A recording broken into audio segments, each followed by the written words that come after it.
Hey, what's up, everybody? This is a complimentary quad, man. This complimentary quad is featuring the music of 4 different artists, and starting off, we're gonna have Jeff Beck Group with Rod Stewart doing "I Ain't Superstitious," followed by Humble Pie with Steve Marriott doing "I Don't Need No Doctor," followed by Free with Paul Rogers, "I'll Be Creepin'," and finally Foreigner with Lou Gramm, "Urgent," and it's live. So actually, I think that they might all be live. I'm not quite sure. But yeah, man, I just want to give a shout out and a thanks very much to Michael Schwab. Michael, thank you, man. Thanks for the recommendation. Thank you as well for providing the links. Very, very important. Little note from Michael here, man. He says, "Hey, STB, I've got a quad recommendation for you. It's a selection of some of the best vocals in rock." And then he proceeds to list them. And then he says, "I don't believe you've reacted to any of these songs. I think you'll enjoy them. Peace." Right on. Michael, thank you, man. I appreciate it. I'm sure I'll enjoy them, just going by the lineup. And really excited to get to know a little bit more about Paul Rogers. He's somebody that just went on my radar. All of a sudden, he was just there, pow, in your face. He even threatened Artist of the Month. So I definitely got to get to know a little bit more of him. And also, too, Foreigner. Their music is really good, and I remember the lead vocalist is really excellent, so looking forward to checking that out too, man. And yeah, I don't think I've ever done a Foreigner reaction on this channel at all. Humble Pie has always been mentioned, but I don't think I've ever done Humble Pie either. So yeah, man, a couple of firsts here. So let's kick this off, man. Starting with Jeff Beck Group, "Ain't Superstitious."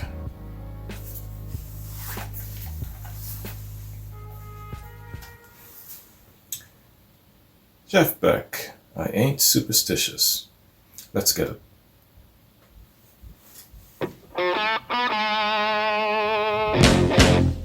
Oh, it's live. It's a video.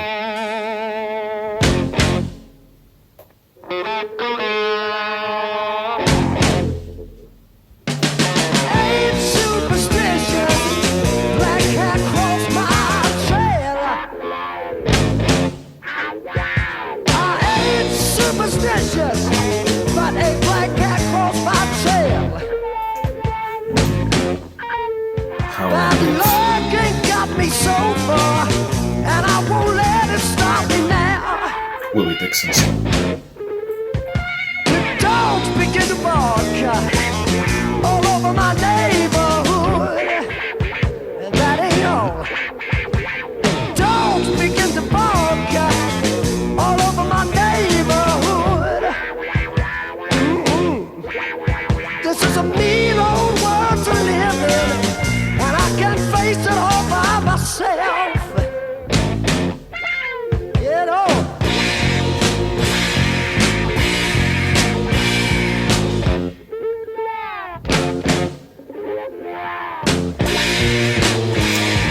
I'm sure make that there from the top 10.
vocals of Rod Stewart. And Beck's playing.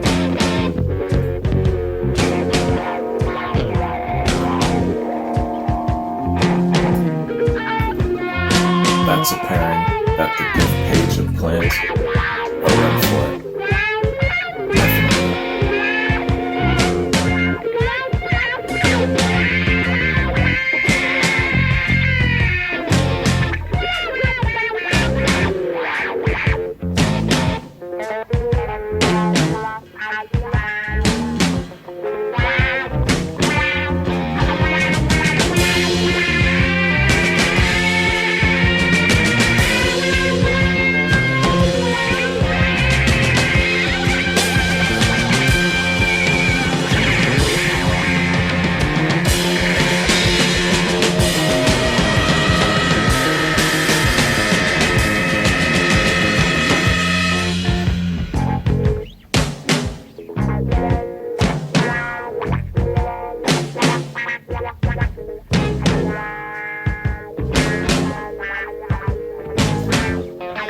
Really digging the extended jam here, man.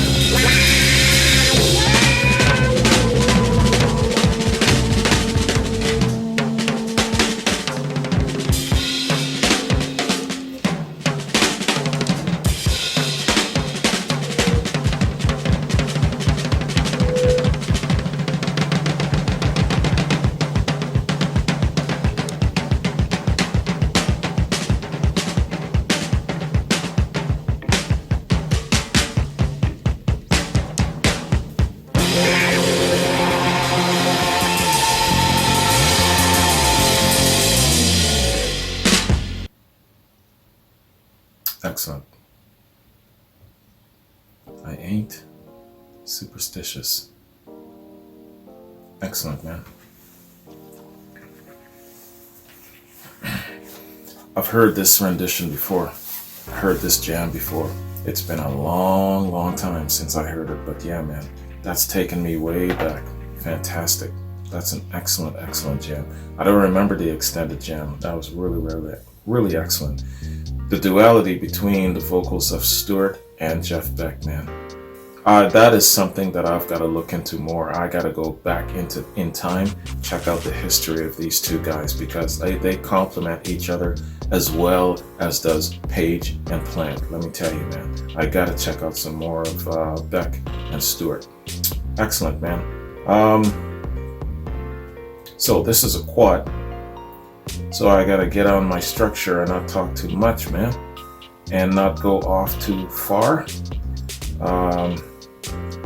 Let's do a little background on this great collaboration and see what we can learn. This is the element of the reaction thing that I like just as much as the actual song and the music. Getting behind the music, getting the story, man. That is just as good, just as gratifying in my opinion. Let's see what we can learn about I Ain't Superstitious. I Ain't Superstitious is a song written by bluesman Willie Dixon and first recorded by Howlin' Wolf in '61. It recounts various superstitions, including that of a black cat crossing the pathway. The song has been recorded by a number of artists, including Jeff Beck, whose version has been acknowledged by Rolling Stone magazine. Original song. I Ain't Superstitious is a mid-tempo, stop-time blues song that does not follow the typical chord progression. The song is not merely an electric version of the blues practiced in the Delta, it's something wholly new, a more aggressive and sophisticated Chicago cousin that acknowledges contemporary jazz, R&B, and pop forms. Backing wolf, vocal and guitar, are pianist Henry Gray, guitarist Hubert Sumlin, and Jimmy Rogers, drummer Sam Lay, drums, and with Willie Dixon on upright bass. I Ain't Superstitious is included on several Howlin' Wolf compilation albums, including the '69 Chest album Live. Jeff Beck version. English rock guitarist Jeff Beck recorded I Ain't Superstitious for the 1968 debut album Truth by the Jeff Beck Group, featuring Rod Stewart on vocals. Called a well-known classic rock radio staple. Beck's version is, quote, an inventive and inspired recording that manages to inject even more power into the updated arrangement, unquote. Now, I don't know whose quote that was. Must have been a critic. The song's prominent feature is Beck's guitar work. At every break, Beck's aqueous wah-wah tone makes his instrument sound like it's talking. His version was ranked number 86 on Rolling Stone's list of the 100 greatest guitar songs of all time, unquote. And these are quotes here. I don't know if someone is speaking or, anyway, renditions. I Ain't Superstitious has been recorded by numerous artists, including George Lynch, The Upholsters, Jack White's original band, Tesla, all based on Beck's version, The Grateful Dead, Yardbirds, and Savoy Brown. The song's author, Willie Dixon, recorded it for his 1970 album, I Am the Blues. Megadeth covered it on their 1986 album, Peace Sells, but Who's Buying?, with the lyrics changed significantly. Carlos Santana covered the song for his 2010 solo album, Guitar Heaven, the greatest guitar classics of all time, with Johnny Lang on lead vocals. Awards. In 2017, Howlin' Wolf's single was inducted into the Blues Hall of Fame. Alright, man, excellent. And that is the background info, Wikipedia sound fact info of I Ain't Superstitious. Excellent tune, man. Fantastic blues staple. And I imagine if we were to really do a serious dig, we'd probably get dozens and dozens of covers since its inception in the when did it first come out? In the 60s, 61. All right, man. So, with that said, let's bounce to our second track, man. That being I Don't Need No Doctor by Humble Pie.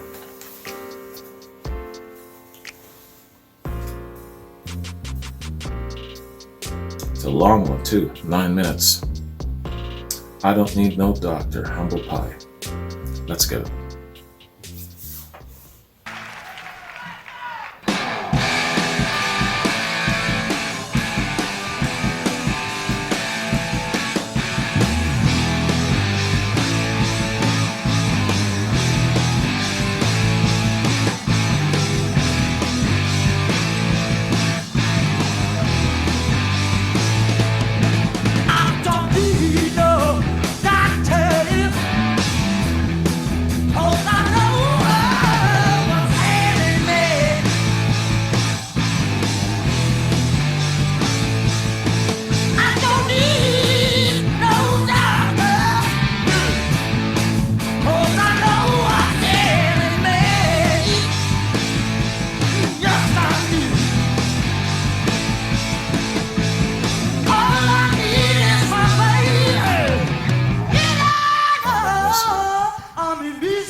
This is a jamming version of it.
great when the crowd gets in.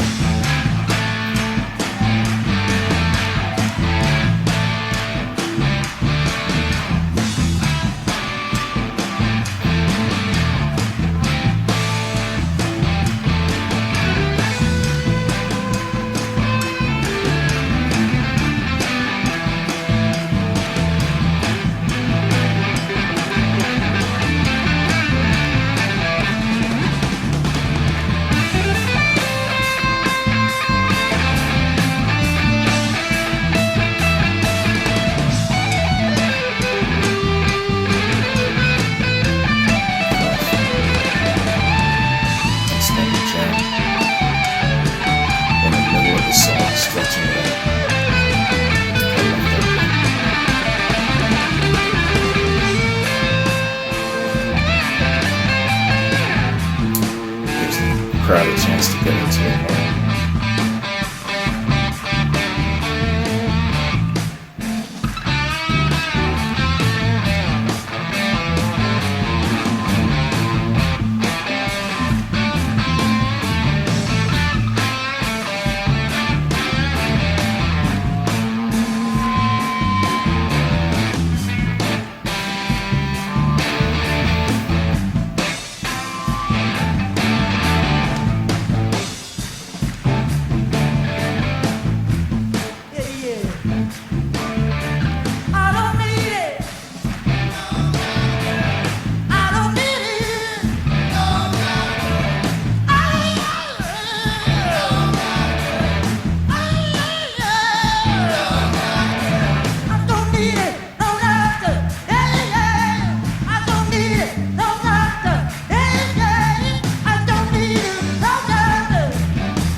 Great vocals, and I like how the rest of the band kind of did that. Is it the call and response kind of thing? Kind of echoing what he's saying. That's excellent.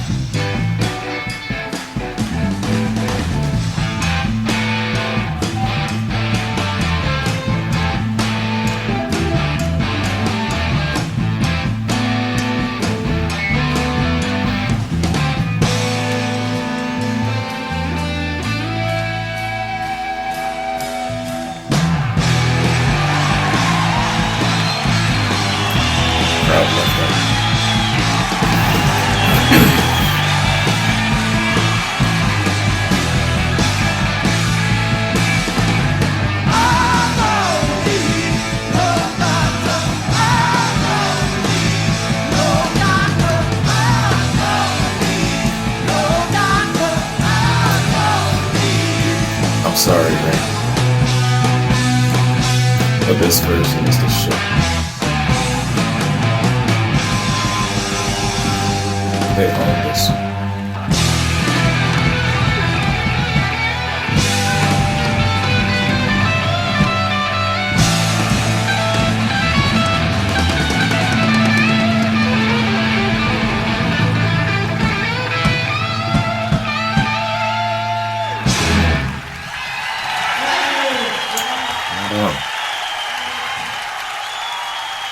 Hold on, man. That was excellent.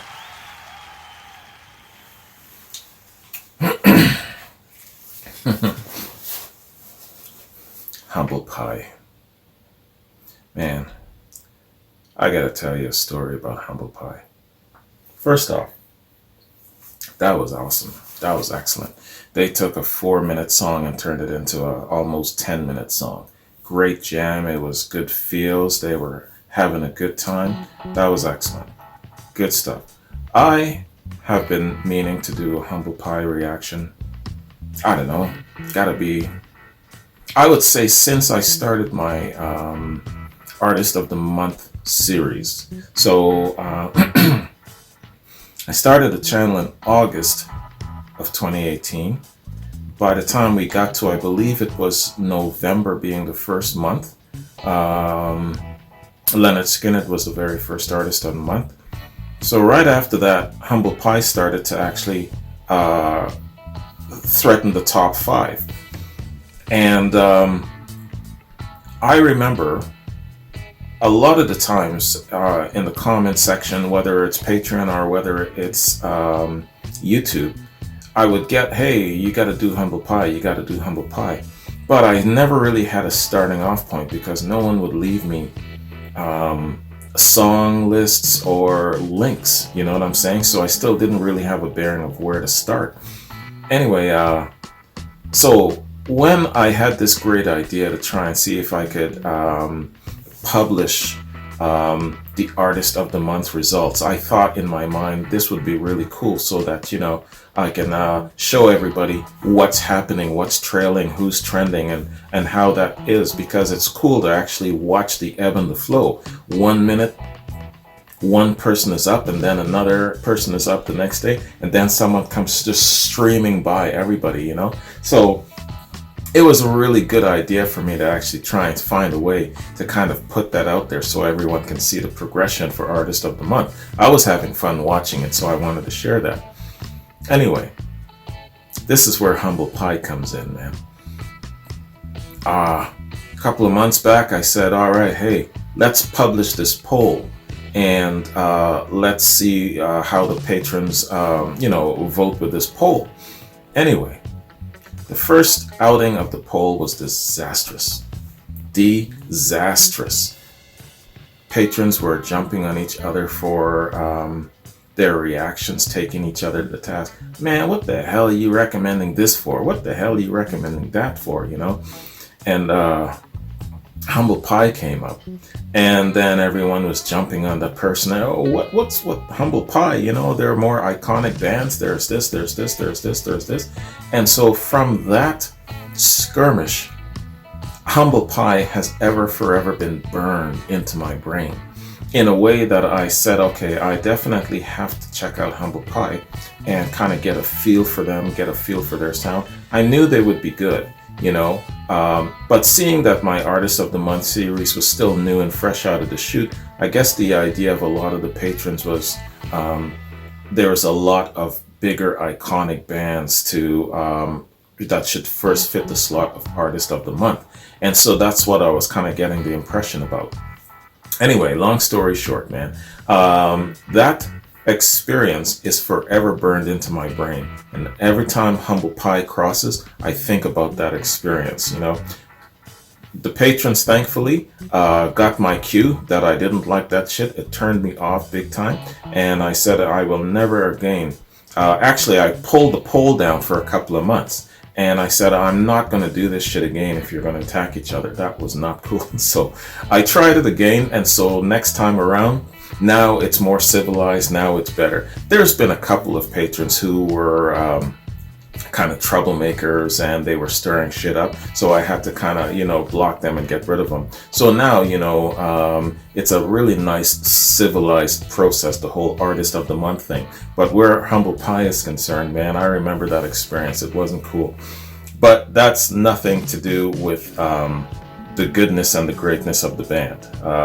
I just thought I'd share that. I don't know why. Anyway, man, Humble Pie. I Don't Need No Doctor. Great vocals, man. The vocalist is fantastic. Of course, the musicianship is good. I like their structure where they're extending the instrumentals, stretching the song out. They took a 4-minute song, turned it into a 10-minute song, and they were having a blast with it. I like that very much, man. Really excellent. And the way they were harmonizing back and forth, the way the rest of the band was following the lead singer, I Don't Need No Doctor, and they were echoing after him. That was great. The crowd loved it too, I could tell. Alright, man, so let's get acquainted with Humble Pie. I don't know a damn thing about these guys, man. I don't need no. I know that the song is a Ray Charles cover, but that's as much as I know about the band. So let's check out the band. Yeah, let's go to the band first, and then we'll hit the song. Okay, Humble Pie. Humble Pie were an English rock band formed by Steve Marriott in Essex during 1969. They are known as one of the late 1960s first supergroups and found success on both sides of the Atlantic with such songs as Black Coffee, 30 Days in the Hole, I Don't Need No Doctor, and Natural Born Boogie.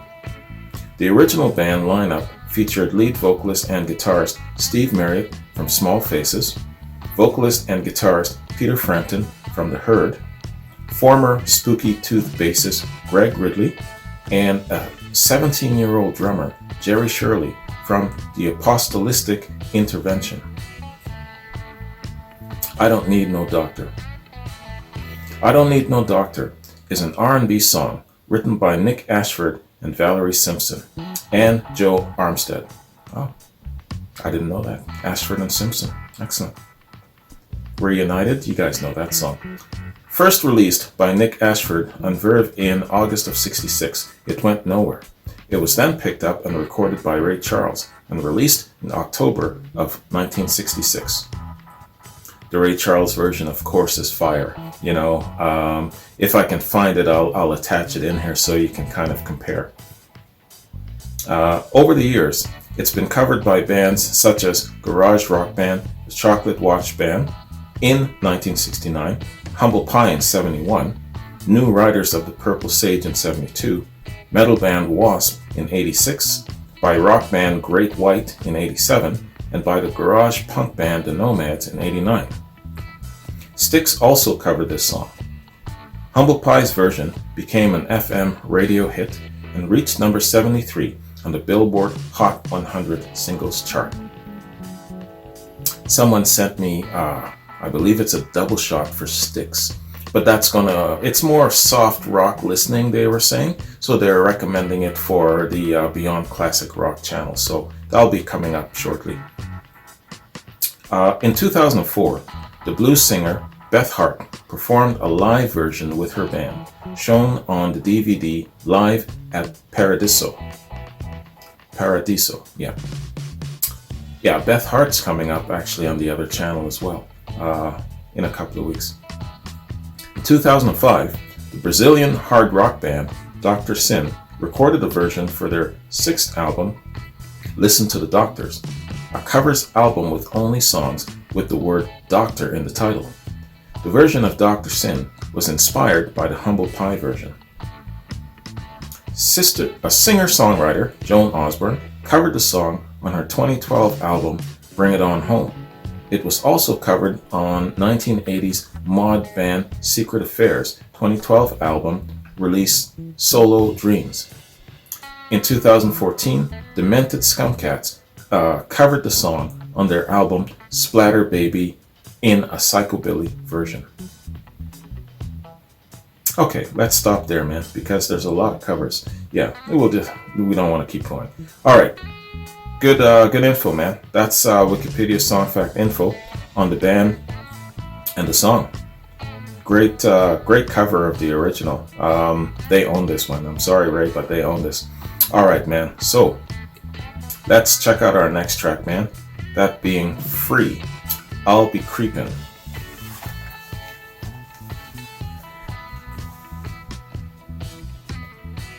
All right.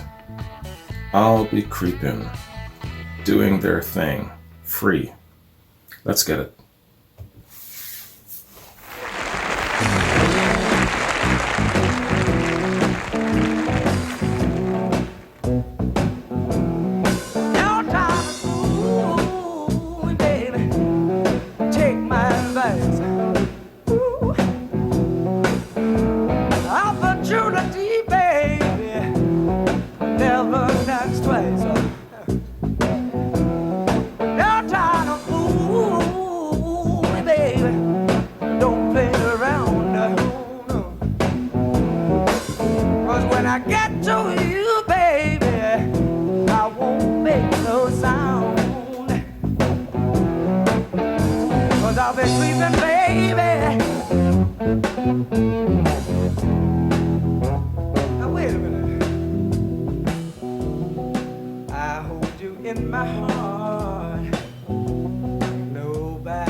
Serious bass groove in this too.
Great jamming band.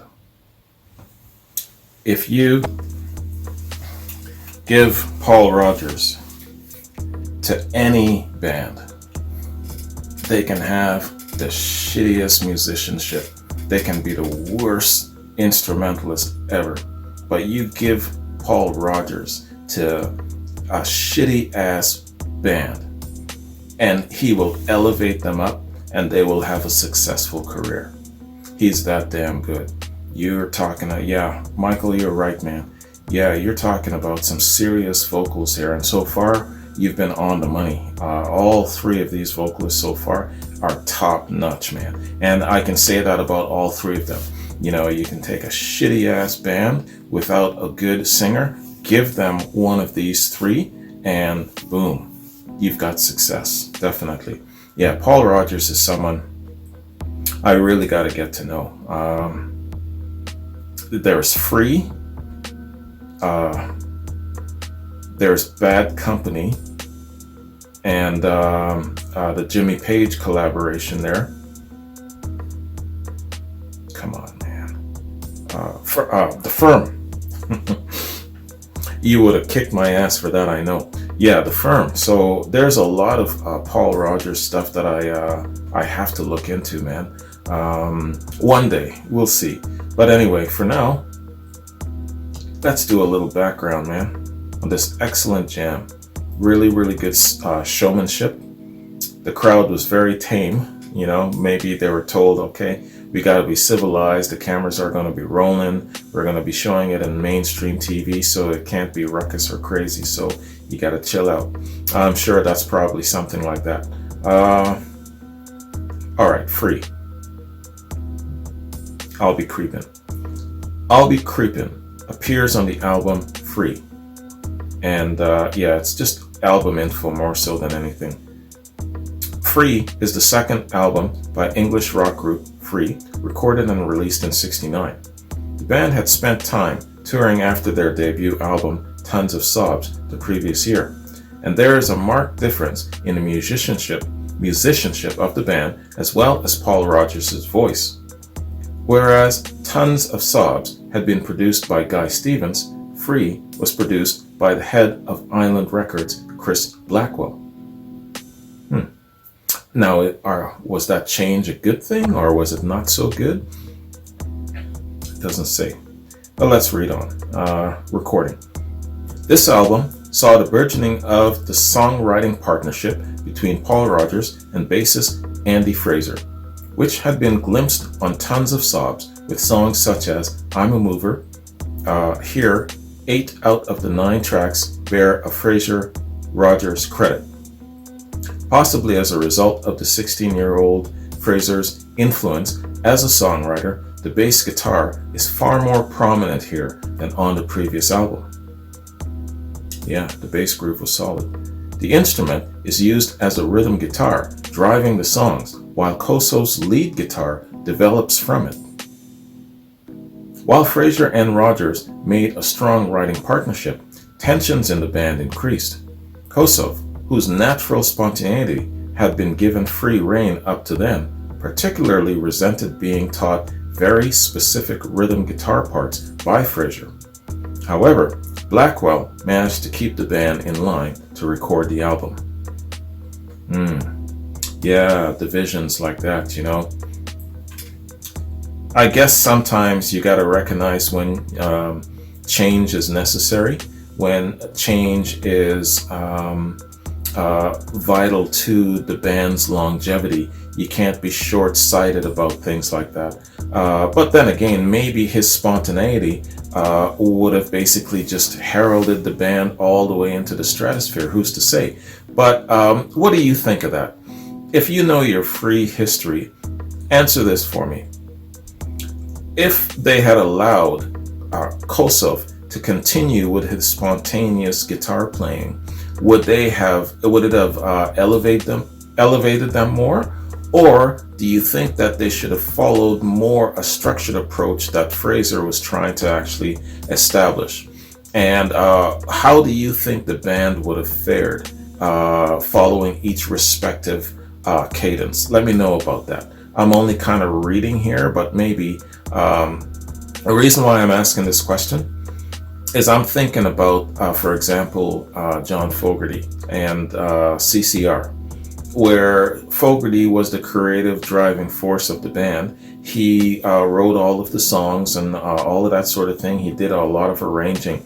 And there was a little bit of strife within the group. I guess they're wanting to have more of an input where it comes to the creative control and this and that and this and that.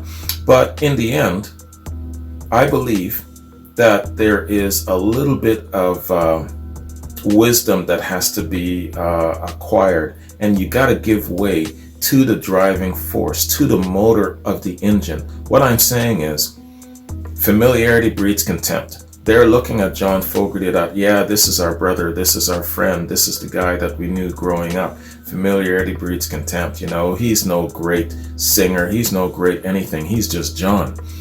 But the rest of the world sees him as this great creative force behind CCR. So you have to acquire the wisdom and awareness to know this, recognize this, and acknowledge and cherish it, and get your pride out of the way.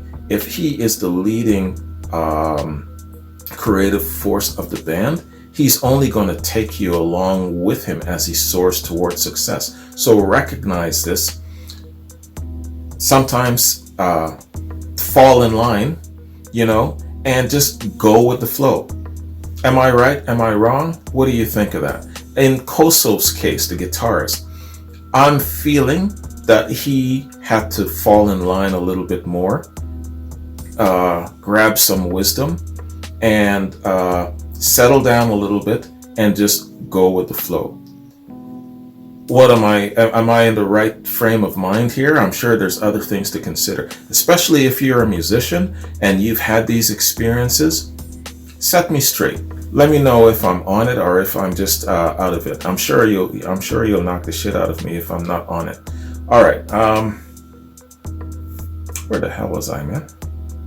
I went off, you see? Yeah, Blackwell managed to keep the band in line to record the album.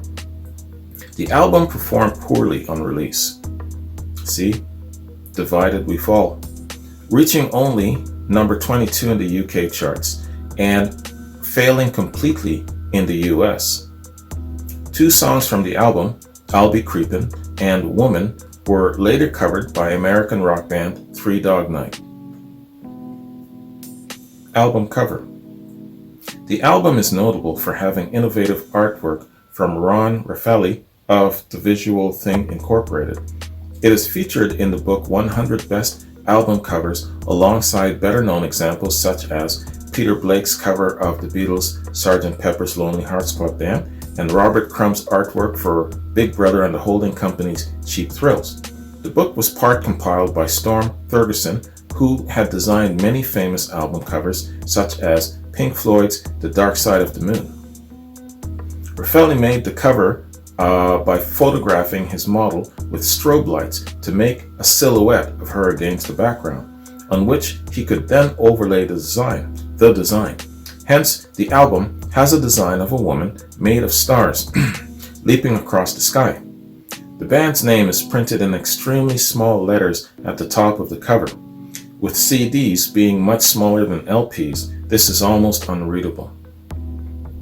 Okay, and so that is Song Fact Info on Free and I'll Be Creepin'. The rest of the stuff is just references and things of that sort, so we'll stop there, man. Great song, great band, great singer. You can take that singer and give him to any band, even though their musicianship might not be on point, and he would just elevate them tenfold. Absolutely, man. So let's bounce to our fourth and final track, and that being Urgent. I'm familiar with the vocals of Foreigner's lead singer, and he's another great vocalist. All right, man. Urgent. Foreigner. Let's get it. Ends in emergency.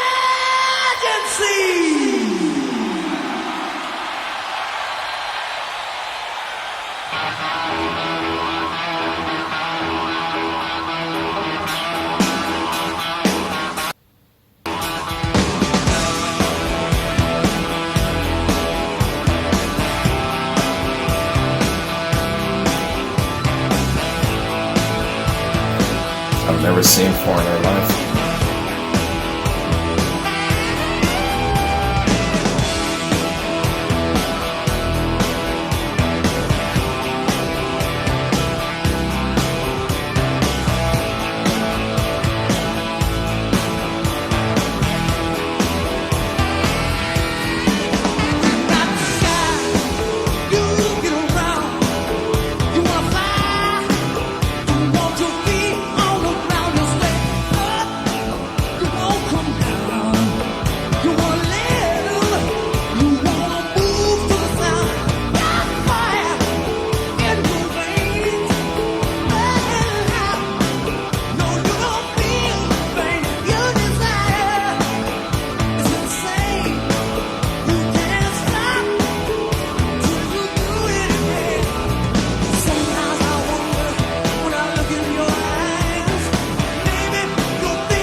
It's a nice touch, decorating the stage with those bikes and sexy cars. Good touch.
Extended sax solo.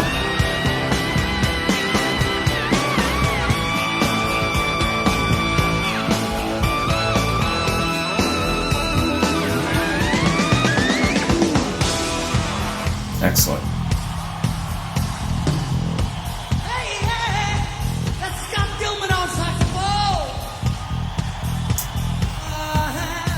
There's a place for the sexy sax in rock and roll.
extended jam of this song.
Piano's got a little in there.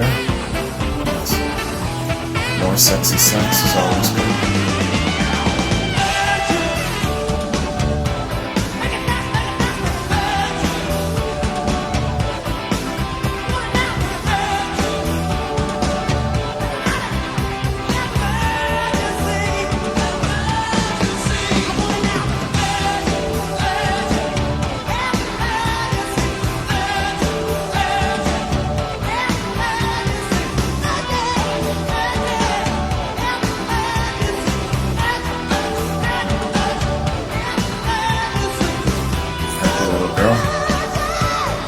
Seat of the house.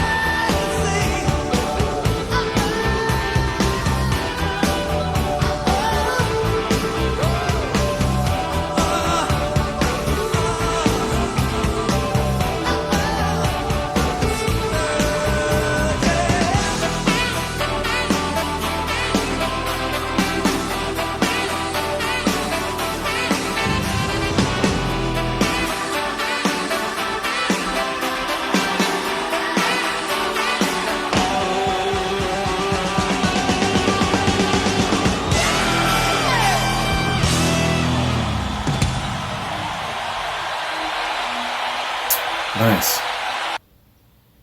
Wow. Wow. Okay, so